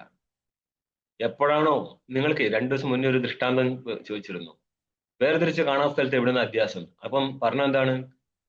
അയഗോളവും അഗ്നിയും പോലെ കാണാൻ പറ്റും. ഇതേപോലെ തന്നെയാണ് നമ്മൾക്കിവിടെ സാക്ഷിയെയും പ്രമാതാവിനെയും ഒന്നിച്ചേ കാണാൻ പറ്റത്തില്ല, വേർതിരിച്ച് കാണാൻ പറ്റത്തില്ല. അതുകൊണ്ടാണ് പറയുന്നത് സോക്കോൾഡ് ഗുരുക്കന്മാർ മണ്ടന്മാരാണ്. എന്തുകൊണ്ടാ? ഇവരുടെ ഒരു പല്ലവിയാണ് സാക്ഷിഭാഗത്തിൽ നിൽക്കും മക്കളെ, സാക്ഷിഭാഗത്ത് നിൽക്കും. ഇവിടെ തനിക്ക് സാക്ഷി ആരാന്ന് അറിയോ നീ? സാക്ഷിഭാഗത്തിൽ നിൽക്കാൻ നീ സാക്ഷിഭാഗത്തിൽ നിൽക്കുമ്പോൾ പ്രമാതാവാണ് സാക്ഷിഭാഗത്തിൽ നിൽക്കാൻ ശ്രമിക്കുന്നത്. പക്ഷെ പ്രമാതാവ് ആ നിൽക്കുമ്പോൾ സാക്ഷി അതിനെ പ്രകാശിപ്പിച്ചുകൊണ്ട് അതിന്റെ പിറകിൽ ഇരിക്കുന്ന വസ്തുവാണ്. മനസ്സിലായോ? പ്രമാതാവല്ലേ സാക്ഷി? വ്യത്യാസമുണ്ട്. പ്രമാതാവ് വേറെ, സാക്ഷി വേറെ. അപ്പൊ നീ ഇത് ചെയ്യുന്നു പറഞ്ഞാൽ പ്രമാതാവാണ് സാക്ഷിയാണ് ചെയ്യുന്നത്? പ്രമാതാവ് ചെയ്യുന്നത്. പ്രമാതാവ് ഞാൻ സാക്ഷിയാണെന്ന് വൃത്തി ഉണ്ടാക്കി കൊണ്ടിരിക്കുകയാണ്. അപ്പോഴും സാക്ഷി ആ വൃത്തിയെ പ്രകാശിപ്പിച്ചുകൊണ്ടിരിക്കുക. മനസ്സിലാവുന്നുണ്ടോ? അപ്പം പ്രമാതാവിന് സാക്ഷിഭാവത്തിൽ നിൽക്കാൻ പറ്റുമോ? ഇനി പ്രമാതാവ് സാക്ഷിഭാവത്തിൽ നിന്നാല് പ്രമാതാവ് സാക്ഷി ആവുമോ? ഇല്ലല്ലോ. ടീക്കേ. ഇരുമ്പിനെ എത്ര അടിച്ചാലും സ്വർണ്ണാക്കാൻ പറ്റത്തില്ല. പിന്നെ സ്വർണ്ണാക്കി തരുന്ന ആൾക്കാരൊക്കെ ഉണ്ട് കേട്ടോ. പണ്ട് ഭയങ്കര ഋഷിമാർ മൂത്രം വെച്ച് സ്വർണ്ണാക്കി എന്നൊക്കെ പറഞ്ഞിട്ട് കഥകളിലുണ്ട്. അത് കഥകൾ മാത്രമാണ്. അത് ഇങ്ങോട്ട് കൊണ്ടുവരും. ടീക്കേ. ചിലർക്ക് അത് കേൾക്കാനാണ് ഇഷ്ടം. എന്റെ പൂർവികൻ ഉണ്ടല്ലോ, എന്റെ പൂർവികൻ അശ്വഹൃദയജ്ഞർ. രജതം ഉത്പന്നമസ്തി. ആ പ്രാതിഭാസിക ജ്ഞാനം ഉണ്ടാകുന്ന സമയത്ത് മാത്രം ഉത്പന്നമാവുന്ന ഒരു രജതമുണ്ട്. ആ രജതം മുമ്പുമില്ല, പിന്നീടും ഉണ്ടാവത്തില്ല. രജതം ഉത്പന്നമസ്തി എന്നുള്ളത് കൊണ്ട് പരത്ര അത്ര മറ്റൊരിടത്ത് ശുക്തിയാദി സ്ഥലത്ത് അവഭാസ്യത്വ ലക്ഷണം. അവഭാസ്യത്വം എവിടെ ഇരിക്കും? രജതത്തിലിരിക്കും. അതിന് കാരണം എന്താ? ദോഷം, സംപ്രയോഗം, സംസ്കാരം. ഇതിൽ നിന്നൊക്കെ മറ്റൊരിടത്ത് ശുക്തിയിൽ രജതം, കൽപ്പിത രജതം ഉത്പന്നമായിട്ടുണ്ട് എന്നുള്ളതിനാൽ രജതം തന്നെ ഉത്പന്നമാവട്ടോ. രജതത്തിന്റെ സംഭരണം തോന്നല്ലത്. ആയതിനാൽ പരത്ര എന്ന് പറഞ്ഞ മറ്റൊരിടത്ത് അവഭാസ്യത്വം. അവഭാസ്യത്വം എവിടെ ഇരിക്കും? രജതത്തിലിരിക്കും. അർത്ഥാധ്യാസമാണിത്. ഉപപന്നമിതി യുക്തമാണെന്നിരിക്കെ സ്മൃതി രൂപ പൂർവദൃഷ്ടാഭ്യാം ഉപപാദിതം. ഇത് ഏതിനാലാ ഉപപാദനം നടത്തിയത്? സ്മൃതിരൂപ പൂർവദൃഷ്ട പദങ്ങളാലാണ്. വാസ്തവത്തില് ലക്ഷണം ഇത്രയേ ഉള്ളൂ, പരത്ര അവഭാസ എന്നേ ഉള്ളൂ. ആ പരത്ര അവഭാസം നടക്കണമെങ്കിൽ എന്തൊക്കെ വേണം? പൂർവദൃഷ്ടവും സ്മൃതിരൂപവും വേണം. എന്ന് പറഞ്ഞാൽ സ്മൃതിക്ക് സദൃശമായിരിക്കുന്ന വസ്തുവും, അതേപോലെ സ്മൃതിക്ക് സദൃശം എന്ന ഉദ്ദേശം എന്താണ്? സ്മൃതി ഭിന്നമാണ്, സ്മര്യമാണ് വസ്തു സദൃശം എന്നർത്ഥം. എന്ന് പറഞ്ഞാൽ പുതിയൊരു വസ്തു ഉണ്ട്. അതിന് കാരണമാണ് എന്തൊക്കെ? ദോഷം, സംപ്രയോഗാദികൾ. അതിൽ നിന്ന് പുതിയൊരു വസ്തു ഉത്പന്നമാവുന്നുണ്ട്. ഇത് ഏതിനാൽ കാണിച്ചു? സ്മൃതി രൂപ പൂർവദൃഷ്ട പദങ്ങളാൽ കാണിച്ചു. ഇനി ഇത്രയും കഴിഞ്ഞു. ഇനി മറ്റു പലരും ഈ കാര്യത്തിൽ പറഞ്ഞ അഭിപ്രായം എടുത്ത് കാണിക്കുകയാണ്. അന്യേതു താഭ്യാം ദോഷാദി ത്രയജന്യത്വം കാര്യ അധ്യാസ ലക്ഷണമിത്യാഹു. അന്യേ ആഹുഹു. ആഹ, ആഹുദു, ആഹു, അന്യേ. ചില സ്ഥലത്ത് ഏകേന്നും വരാം. ഏക ശബ്ദവും ബഹുവചനത്തിൽ വരും. ഏകൗ ഏകേ എന്ന് നിങ്ങൾക്ക് ഏക ശബ്ദത്തിൽ പിന്നെ ഉണ്ടാക്കിയെടുക്കാം. 21 രൂപത്തിൽ അതിനെ ഉണ്ടാക്കാം. അപ്പോൾ അന്യാർത്ഥം മുഖ്യ അന്യ കേവല ഏകേ. ബഹുവചനത്തിൽ വന്നാല് അതിന് അന്യാർത്ഥവും കേവലാർത്ഥവും മുഖ്യാർത്ഥവും കിട്ടാറുണ്ട് എന്ന് എവിടെയൊക്കെയുണ്ട്? അത് കോശത്തിൽ കാണാം, പിന്നെ മഹാഭാഷ്യത്തിൽ കാണാം. ഇങ്ങനെയുള്ള സൂത്രം വ്യാഖ്യാനിക്കുന്ന സമയത്തുണ്ട്. ഇത് വ്യാകരണ സൂത്രം പറയാണ്. അന്യേതു താഭ്യ. ഇതെന്തുകൊണ്ടാ പറഞ്ഞെന്ന് പറയാൻ ചിലര് പറയും, ഏകശബ്ദം എങ്ങനെയാണ് ഏകയെന്ന് ബഹുവചനത്തിൽ പോവുക? ഏകമല്ലേ, അതെങ്ങനെ ബഹുവാകുന്ന ഒരു ശങ്ക ഉണ്ടാവും. അത് ഉണ്ടാക്കിയെടുക്കുക ഒന്നും വിഷയം. അത് ഏതൊക്കെ ശബ്ദം ഉണ്ടാക്കുക, ചില ശബ്ദങ്ങൾക്ക് മാത്രമാണ് അന്യ ഇതിലേക്ക് പോകാത്തത്. ദ്വിശബ്ദം രൂപത്തിൽ നോക്കിക്കഴിഞ്ഞാൽ അത് വിഭജനത്തിൽ മാത്രമേ ഇരിക്കത്തുള്ളൂ, ഏകവചനം ബഹുവചനം ഇല്ല. അന്യേതു താഭ്യാം ദോഷാദി ത്രയജന്യത്വം. താഭ്യം എന്ന് പറഞ്ഞാല് സ്മൃതിരൂപ പൂർവദൃഷ്ട പദാഭ്യാം തന്നെ വെച്ചുള്ളൂ കേട്ടോ. ഈ രണ്ട് പദങ്ങളാൽ എന്താ പറയപ്പെട്ടത്? ദോഷാദി ത്രയജന്യത്വം. ഇത് ശരിയല്ലേ? ഇത് നേരത്തെ പറഞ്ഞത് അങ്ങനെ തന്നെയല്ലേ? ദോഷ, സംപ്രയോഗ, സംസ്കാര ബലാത് ശുക്തിയിൽ രജതം ഉത്പന്നമായി എന്നുള്ളത് സ്മൃതിരൂപ പൂർവദൃഷ്ട പദാഭ്യാം ഉപപാദിതം എന്നുള്ളത് ശരിയാണ്. അത് തന്നെയാണ് ഇവിടെയും പറയുന്നത്. പക്ഷെ ഒരു വ്യത്യാസമുള്ളൂ. കാര്യാധ്യാസ ലക്ഷണമുക്തമിത്യാഹു. ഇത് കാര്യാധ്യാസത്തിന്റെ ലക്ഷണമാണെന്ന് പറയുന്നു. എന്ന് പറഞ്ഞാൽ അനാദ്യാധ്യാസമല്ല. കാര്യമായിരിക്കുന്ന ഏതൊരു അധ്യാസം ഉണ്ടോ അവിടെയാണ് ദോഷ സംപ്രയോഗാദി ജന്യത്വം വരുന്നത് എന്നർത്ഥം. അപരേതു മറ്റു ചിലരാവട്ടെ സ്മൃതി രൂപ. എന്താർത്ഥം? സ്മര്യമാണ് സദൃശ. സാദൃശ്യം ച പ്രമാണാജന്യജ്ഞാന വിഷയത്വം. ചെറിയൊരു മാറ്റം വരുത്തുകയാണ്. സ്മൃതി രൂപ എന്നുള്ളതിന് അർത്ഥം ചെയ്തു സ്മര്യമാണ് സദൃശ ആണ്. അപ്പോൾ സ്മര്യമാണ് സദൃശ എന്നുള്ള സ്ഥലത്തുള്ള സാദൃശ്യം ഉണ്ടല്ലോ, സാദൃശ്യ വിശിഷ്ട വസ്തുവിന് എന്ത് പറയും? സദൃശ എന്ന് പറയും. സംയോഗ വിശിഷ്ടമാണെങ്കിൽ സംയുക്ത എന്ന് പറയും. സമവായ വിശിഷ്ടമാണെങ്കിൽ സമവേദ എന്ന് പറയുന്നത് പോലെ സാദൃശ്യ വിശിഷ്ടമാണെങ്കിൽ സദൃശ എന്ന് പറയും. അപ്പോൾ സദൃശത്തിൽ എന്തുണ്ടാവും? സാദൃശ്യത്തിൽ എന്തുണ്ടാവും? സാദൃശ്യം. ആ സാദൃശ്യം എന്താണെന്നാണ് ഈ പറയുന്നത്. സാദൃശ്യം ച പ്രമാണ അജന്യജ്ഞാന വിഷയത്വം. സ്മര്യമാണ് വസ്തുവിലെ സാദൃശ്യം എവിടെയുണ്ട്? അധ്യസ്ഥ വസ്തുവിലുണ്ട്. അധ്യസ്ഥ വസ്തു പ്രമാണജന്യജ്ഞാന വിഷയമാണോ? അല്ല. പ്രമാണജന്യജ്ഞാന വിഷയമാണെങ്കിൽ വാസ്തവായനെ. സ്മര്യമാണ് വസ്തു. വാസ്തവ വസ്തുവിനെ സ്മരിക്കാൻ പറ്റുമോ? സ്മരിക്കാൻ പറ്റും. അവിടെ പ്രമാണജന്യജ്ഞാന വിഷയത്വമാണോ പ്രമാണാജന്യജ്ഞാന വിഷയത്വമാണോ? പ്രമാണജന്യ വിഷയത്വം. അതെന്തുകൊണ്ടാ? വാസ്തവ വസ്തുവിനെ സ്മരിക്കാൻ പറ്റൂലേ? എന്നിട്ട് എന്തുകൊണ്ടാണ് അതിൽ പ്രമാണജന്യജ്ഞാന വിഷയത്വം വന്നേ? ഇങ്ങനെ കളിച്ച കാര്യമൊന്നുമില്ല. പറയണമെങ്കിൽ മര്യാദയ്ക്ക് പറയാ, ഇല്ലെങ്കിൽ വസ്തു പ്രത്യക്ഷമാണല്ലോ സ്വാമിജി. എന്ത് സ്മര്യമാണ് വസ്തു? ആ ഇതേ ന്യായം പഠിച്ചാൽ ഇതിന് ഉത്തരം കൊടുക്കാൻ പറ്റത്തുള്ളൂ. നമ്മൾ എവിടെന്നെങ്കിലും എന്തെങ്കിലും എടുത്തിട്ട് പ്ലേസ് ചെയ്തിട്ട് കാര്യമില്ല. നല്ല നൈയായികൻ പടു നിർണയം എന്ന് പറഞ്ഞ കേട്ടിട്ടുണ്ടോ? നല്ല വൈയാകരൻ പടു നിർണയം എന്നാണ് പറഞ്ഞത്. ഞാനത് മാറ്റിയതാണ്. നല്ല നൈയായികൻ ഇല്ല ഒരു വസ്തുവിനെ മുമ്പിൽ കാണാതെ സ്മരിക്കുമ്പോഴല്ലേ അത് വരുന്നത്. പ്രമാണ അജന്യജ്ഞാന വിഷയത്വമാണോ പ്രമാണജന്യജ്ഞാന വിഷയത്വമാണോ സ്മര്യമാണ് വസ്തുവിൽ ഇരിക്കുകയാണ് ചോദിച്ചത്. സ്മരണം യഥാർത്ഥമാവൂലേ? അപ്പം യഥാർത്ഥ സ്മരണാത്മക ജ്ഞാനത്തിന്റെ വിഷയം പ്രമാണ അജന്യജ്ഞാന വിഷയമാണോ പ്രമാണജന്യജ്ഞാന വിഷയമാണോ? യഥാർത്ഥ ഘടജ്ഞാനത്തിന്റെ വിഷയം പ്രമാണജന്യജ്ഞാന വിഷയമാണോ പ്രമാണാജന്യജ്ഞാന വിഷയമാണോ? പ്രമാണജന്യ വിഷയം. പ്രമാണജന്യജ്ഞാന വിഷയം. എന്നപ്പോൾ സ്മര്യമാണ് വസ്തു യഥാർത്ഥ സ്മരണത്തിന്റെ വിഷയം പ്രമാണ അജന്യജ്ഞാന വിഷയമാണോ പ്രമാണജന്യജ്ഞാന വിഷയമാണോ? പ്രമാണജന്യം. മരിക്കുമ്പോ അത് മുമ്പിൽ ഇല്ല എന്നുള്ളതല്ലേ സ്വാമി? മുമ്പിലില്ലാത്ത സ്വാമിജി, സ്മരണത്തിന് പ്രമാണമില്ലാത്തത് കാരണം കൊണ്ട് സ്മര്യമാണ വസ്തുക്കളെല്ലാം തന്നെ പ്രമാണ അജന്യജ്ഞാനല്ലേ ഒരു എന്തുകൊണ്ടാ?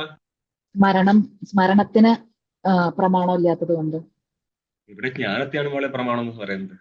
കേട്ടാ മനസ്സിലായോ എന്താ സാധനം? ജ്ഞാനം എത്ര വിധം? 2. ഏതൊക്കെ? സ്മൃതി, അനുഭവം.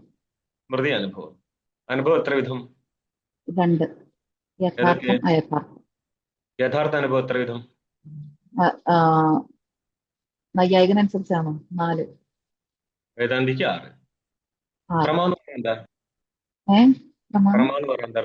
പ്രമാന്ന് പറഞ്ഞാൽ യഥാർത്ഥ അനുഭവം. യഥാർത്ഥ അനുഭവം. യഥാർത്ഥ അനുഭവമാണ് പ്രമ. ഈ പ്രമയാണ് നമ്മൾ പ്രമാണം ഇവിടെ പറഞ്ഞു കൊടുക്കുന്നത്. അപ്പൊ യഥാർത്ഥ സ്മൃതി പ്രമയിൽപ്പെടുവോ? മക്കളെ അതിന്റെ വഴി പോകുന്നു.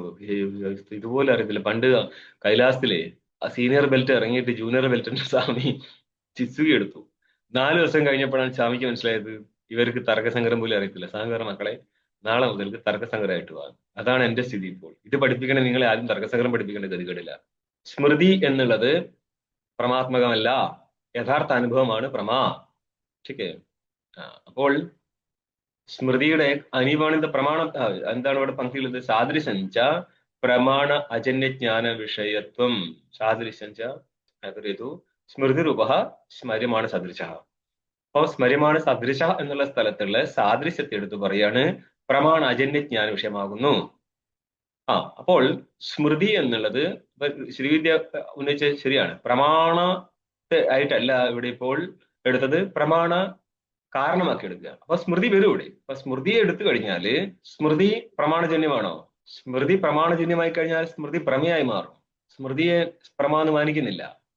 യഥാർത്ഥ അനുഭവമാണ് പ്രമ, അതിന്റെ കാരണമാണ് പ്രമാണം. മനസ്സിലായോ? അപ്പോൾ സ്മൃതിക്ക് കാരണം പ്രമാണല്ലേ? അല്ല. കാരണം സ്മൃതി പ്രമേയല്ല. അതുകൊണ്ട് തന്നെ സ്മൃതിയുടെ കാരണം പ്രമാണമല്ല. ഓക്കെ? എന്ത് പറ്റി? പ്രമാണ അജന്യമായിരിക്കുന്ന ജ്ഞാനം. സ്മൃതിയും പ്രമാണാജന്യജ്ഞാനമാണ്, ഭ്രമവും പ്രമാണാജന്യജ്ഞാനമാണ്. ഇപ്പൊ മനസ്സിലായോ? സ്മൃതിയിൽ പ്രമാണജന്യജ്ഞാന വിഷയത്വം വന്നാല് സ്മൃതി പ്രമേയായിപ്പോ. സ്മൃതി പ്രമാത്മകമല്ല. കാരണം ജ്ഞാനം 2 വിധമായി കഴിഞ്ഞാല് സ്മൃതി വേറെ അനുഭവം വേറെ. അനുഭവത്തിനെ ക്ലാസിഫൈ ചെയ്യുമ്പോൾ കിട്ടുന്ന യഥാർത്ഥ അനുഭവത്തെയാണ് പ്രമ എന്ന് പറയത്തുള്ളൂ. അതിന്റെ കാരണമാണ് പ്രമാണം. ഓക്കെ? അവിടെ തന്നെ എന്തുണ്ട്? അപ്രമ എന്നൊരു വേറൊരു അനുഭവമുണ്ട്. അതാണ് ഭ്രമം. അവിടെ 2 കാറ്റഗറി കഴിഞ്ഞു. അതിന്റെ പിറകിലായിരുന്നു നിങ്ങൾ സ്മരണമെന്നും അനുഭവമെന്നും 2ആക്കിയത്. അപ്പൊ സ്മരണത്തിനൊരിക്കലും പ്രമാണം പിൻബലമായിട്ട് ഇരിക്കത്തില്ല. പ്രമാണജന്യജ്ഞാനമല്ല സ്മരണം. അപ്പൊ പ്രമാണ അജന്യജ്ഞാനമാണ് സ്മരണവും അതേപോലെ എന്തും ഭ്രമവും. ഇനിയിപ്പോ അതിന്റെ വിഷയത്തെ നോക്ക്. സാദൃശ്യഞ്ച പ്രമാണാജന്യജ്ഞാന വിഷയത്വം. ഏതിന്റെ സാദൃശ്യമാണ്? ഭ്രമിക്കപ്പെടുന്ന വസ്തുവിന്റെയും സ്മരിക്കപ്പെടുന്ന വസ്തുവിന്റെയും സാദൃശ്യം എന്താ? പ്രമാണ അജന്യജ്ഞാന വിഷയത്വം. രണ്ടും പ്രമാണാജന്യജ്ഞാനമായിരിക്കും. സ്മൃതി ആരോപ്യോഹോ പ്രമാണജന്യത്വാത്. കാരണം പറയാണ്, സ്മൃതിയും ആരോപ്യവും വസ്തുവാണ്. സ്മൃതി ആരോപ്യം. സ്മൃതി എന്നുള്ള ഉദ്ദേശം എന്താണ്? സ്മരണ സ്മൃതിയല്ല, സ്മരരീതി സ്മൃതിയാണ്. സ്മരിക്കപ്പെടുന്ന വസ്തുവും ആരോപ്യമായിരിക്കുന്ന അധ്യസ്ഥ വസ്തുവും രണ്ടും പ്രമാണ അജന്യമാണ്. അല്ലെങ്കിൽ ഇങ്ങനെ പറയാ, വിഷയമൊന്നുമില്ല. സ്മൃതി ആരോപം എന്നെടുത്താൽ മതി. ആരോപയോ ഷഠീക്ക് ആരോപ്യാന്നില്ല, ആരോപം എന്ന് പറഞ്ഞിട്ടുള്ളൂ. അപ്പൊ ജ്ഞാനമാണിത്. സ്മൃതി എന്നുള്ള ജ്ഞാനവും ആരോപം എന്നുള്ള ജ്ഞാനവും പ്രമാണത്താൽ ജനിച്ചതല്ല. അങ്ങനെ ഇരിക്കുന്ന പ്രമാണ അജന്യമായിരിക്കുന്ന ജ്ഞാനമാണ് സ്മൃതിയും ആരോപവും അധ്യാസവും എന്നർത്ഥം. അതിന്റെ ആ താദൃശ ജ്ഞാനത്തിന്റെ വിഷയമാണ് ആര്? സ്മര്യമായിരിക്കുന്ന അർത്ഥവും അതേപോലെ അധ്യസ്ഥ വസ്തുവും. പൂർവദൃഷ്ടപദം തജ്ജാതീയപരം. പൂർവദൃഷ്ടപദം പിന്നെ എന്തിൽ പറഞ്ഞതാ? തസമാന ജാതീയം എന്ന് പറഞ്ഞാല് മുമ്പ് കണ്ടിരിക്കുന്ന സർപ്പത്വ ജാതീയം. ജാതി എന്ന് പറഞ്ഞ അർത്ഥം ജാതി വിശിഷ്ടം വ്യക്തി എന്നർത്ഥം. സമാന ജാതീയമാണ്, സമാന വ്യക്തിയല്ല. പൂർവദൃഷ്ടപദം തജ്ജാതീയപരം. അഭിനവ രജതാദേഹേ പൂർവദൃഷ്ടത്വ ഭാവാത്.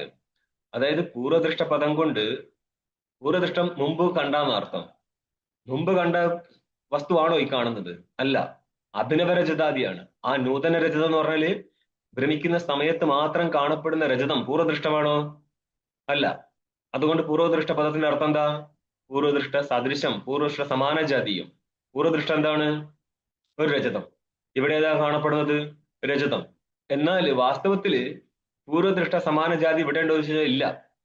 പൂർവം കണ്ടത് വ്യാവഹാരിക രജതവും ഇവിടെ കാണുന്നത് പ്രാതിഭാസിക രജതവുമാണ്. പക്ഷേ ഞാൻ പ്രാതിഭാസിക രജതം കാണുന്നു എന്നല്ല ഭ്രമിക്കുന്ന സമയത്ത് ഭ്രമിക്കുന്നവൻ മനസ്സിലാക്കുന്നത്.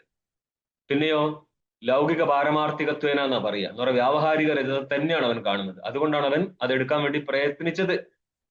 ഭ്രമിച്ചിരുന്നു എന്ന് മനസ്സിലാക്കിയിരുന്നെങ്കിൽ പ്രയത്നം എവിടെ വരും?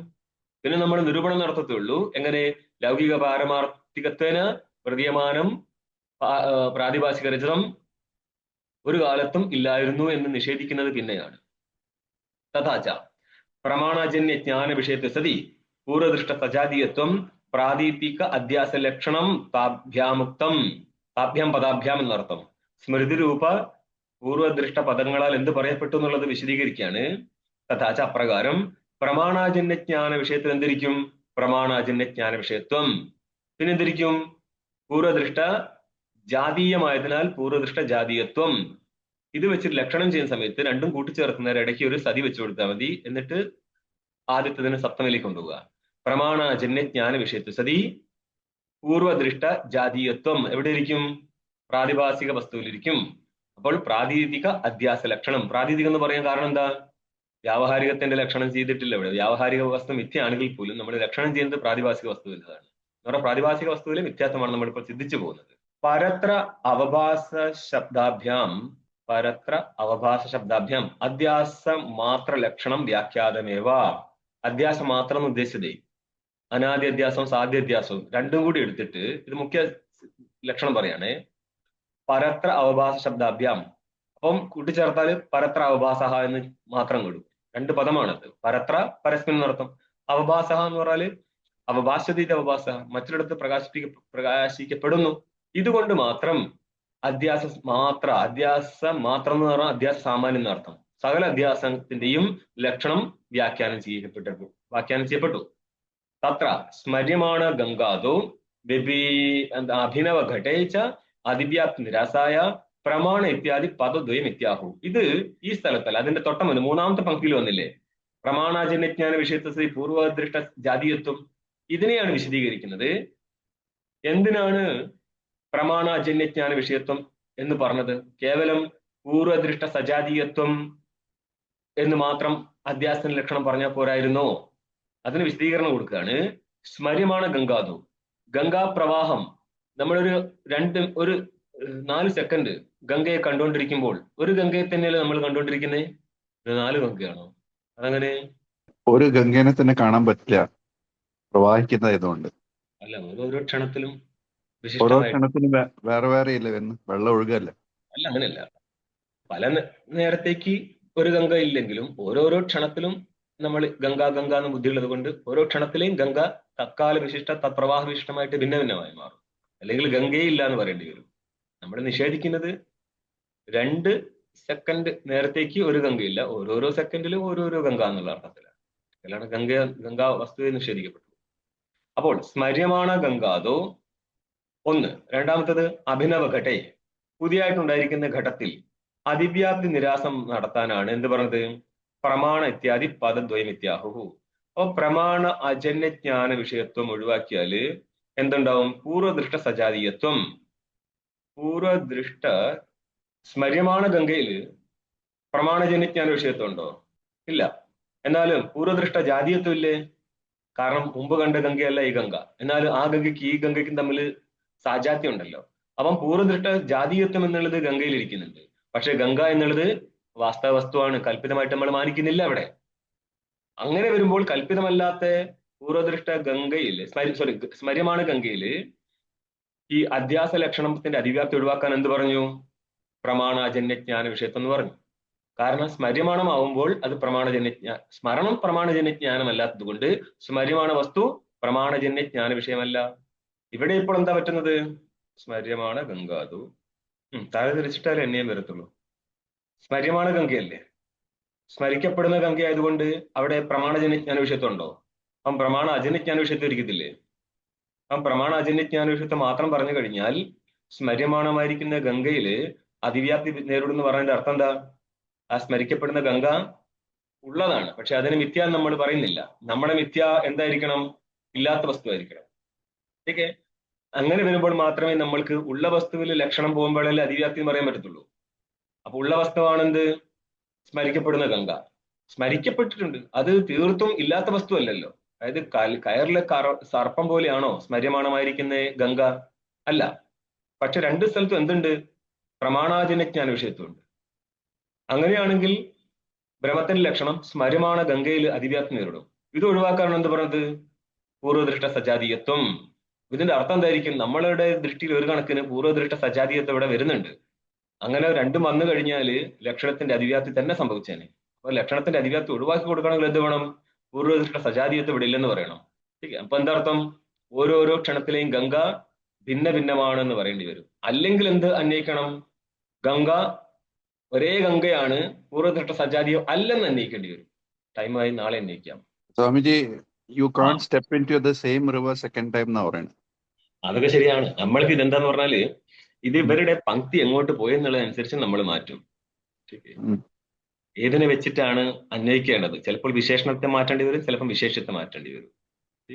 അപ്പൊ അവരതിനെ, അതായത് ഒരു വസ്തുവിനെ നമ്മൾ തത്തത് ക്ഷണവിശിഷ്ടമായിട്ട് ജ്ഞാനം ഭിന്നമാണെങ്കിലും ഇടതടവില്ലാതെ നമ്മൾ ഒരു വസ്തുവിനെ കണ്ടുകൊണ്ടിരിക്കുന്ന നേരം അവിടെ നമ്മൾ ഒറ്റ ജ്ഞാനമായിട്ട് മാനിക്കത്തുള്ളൂ. ഇങ്ങനെയൊക്കെയുള്ള കുറെ പ്രസംഗമുണ്ട്. വാസ്തവത്തിൽ അതെന്താ? തത്ത ക്ഷണവിശിഷ്ടമായിട്ട് ഭിന്ന ഭിന്ന ജ്ഞാനം. വേദാന്തിയും നൈയായികനാണെങ്കിൽ പോലും അവിടെ ഒറ്റ ജ്ഞാനമായിട്ട് മാനിക്കുന്നുള്ളൂ.